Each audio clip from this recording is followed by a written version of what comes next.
talagang umiinit po ang awayan ng Alpotera at ng kampo ni Maharlika ho, mga bossing.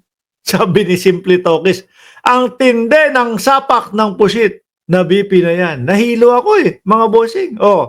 Wala po akong maintindihan sa mga sinasabi niya. Para siyang lutang na nawawala na si BP sa kanyang sarili. Hindi, totoo. Eto, dito naman tayo sa awayan po nung mga DDS. No, sabi ko na ganun. Ayan na. Di ba? Sabi ko naman, ang napapansin ko dito mga kababayan, kapag ka nag-uumpisa na po silang magkagulo-gulo, pag nag-uumpisa na po silang mag-away-awayan mga boss, chief, amo, sir, isa lang po ang pinag-aawayan. Pera. Pera, Nung una nilang mga away, sama-sama pa sila. Tapos may pa-EDSA pa. Montakin mo, pagkatapos ng EDSA, nag-aaway na. Meron daw mga pondo na ninakaw daw. Di ba? Kahapon naman, nung ipinlay natin, yung video ni Maharlika, mga bossing, nagre-reklamo naman daw. Kesyo daw ba, meron bang mga DTI, yung inyong mga solicit na yan? Si Maharlika nagsusulisit din yan di ba? Si Maharlika nagpapa-Gcash pa nga yan Nagbebenta pa nga ng t-shirt yan Di ba gusto siguro mga bossing kasama siya doon sa kitaan. Ito binabanatan niya yung Team Alpotera, no? Mukhang sila Baste nakasuporta doon kay Team Alpotera. Susunod doon ito, mga mag-aaway-away na din po talaga yan. No? Baste versus Maharlika. Sara versus Maharlika. Maglalabo-labo na po itong mga to. Baka sila na po magpatayan. Mga kababayan tuloy. Actually, may kumausap sa akin grupo, nagkaroon siya ng execom na sinasabi kung pwede daw ay ceasefire na raw. No, sabi ko na ganun. Dahil akala ko sa Iran lang at sa Israel yung merong gera, may ceasefire pa silang nalalaman na ayaw pumayag, ayaw magpaawat. may dinadawit si Alpot na ibang tao. Sabi ko, you have to listen to me. Okay? Doon sa kausap ko. Naimasmasan sila, ang issue dito, hindi private issue ni Pangulong Duterte. Si Alpot na nagpapanggap na para kay Pangulong Duterte. Siya ang bumaboy kay Pangulong Duterte. So ngayon, itong mga tao...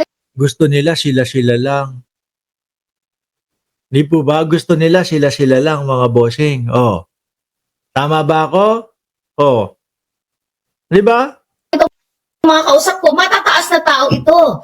At ito yung mga nasa likod ni PRRD ever since.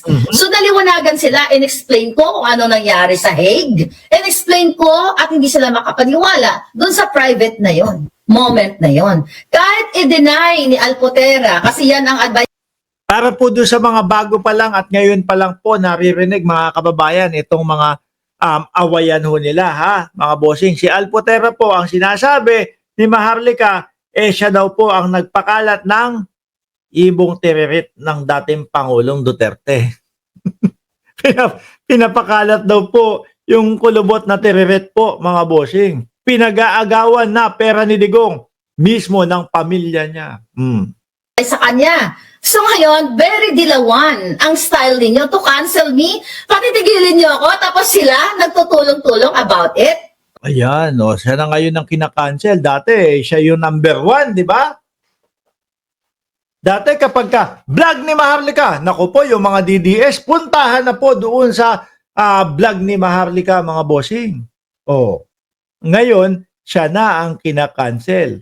Sabi ni Ma'am Daisy Almenario, ibong tiririt talaga. kulubot na kasi yun Bakit pa pinagdiskitahan na picturean at ipakalat daw? Yan po ay sabi ni Maharlika, mga boss. Okay? May lumalabas. Ano daw? 75,000 na nag-donate sa akin. Magpakita kayo ng resibo.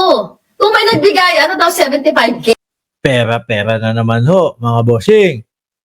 Di ba? Pera na naman po ang pinag-aawayan, mga kababayan. Diyos ko po. Maglabas kayo ng resibo na may nagbigay sa akin 75K to whoever. Panino? Wala silang magawa. Yun pa yung mga ganun, mga pa-Gcash na lang. Tsaka paano paano makakapagbigay? Or kung yung nagbigay man, kaaway niya na ngayon, maglalabas yun. Tapos po, ang gagawin kapag ka nakapaglabas ng resibo, tatahimik lang ho ito. No? Hindi na ho pag-uusapan yun para, kumbaga, wag nang lumaki. Ganyan po ang style ng mga DDS. Miski po si Inday Sara Duterte, ganyan ho ang style niyan, mga kababayan. Ano po? Bibintang, may utang sa amin.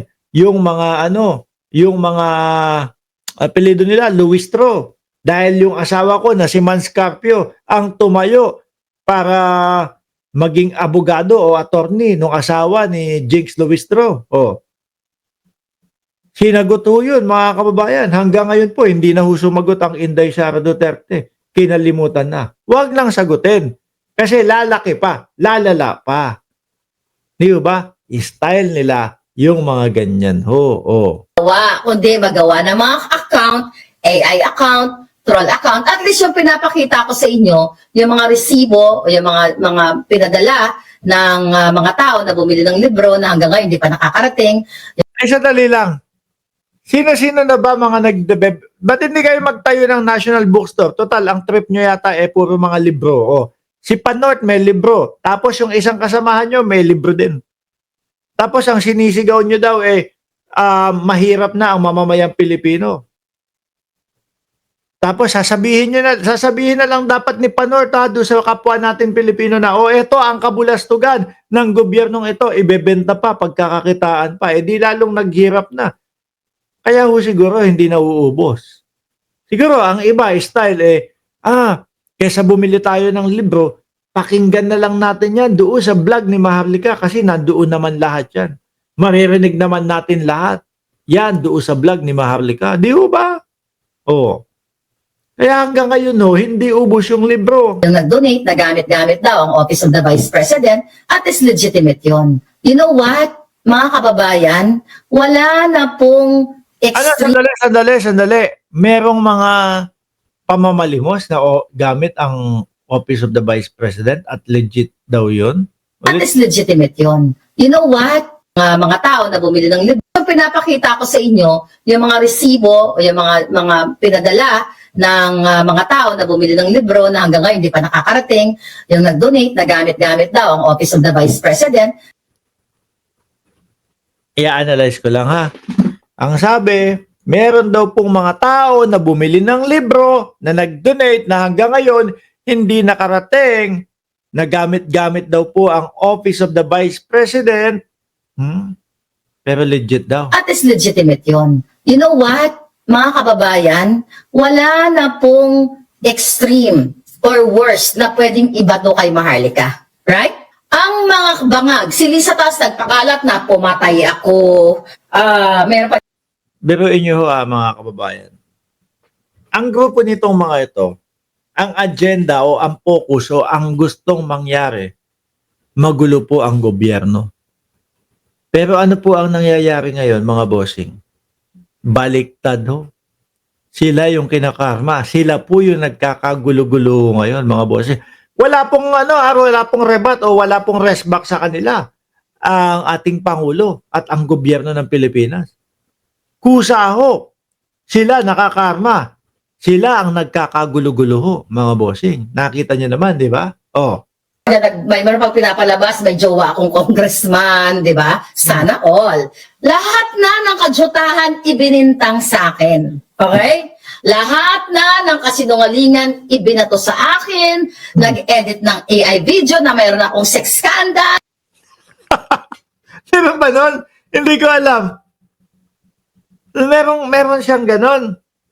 May scandal siya. Diba? Alam niyo bang pangarap ko na magkaroon ng sex scandal? Sandali, sino ba? Iba mga trip nito, ano?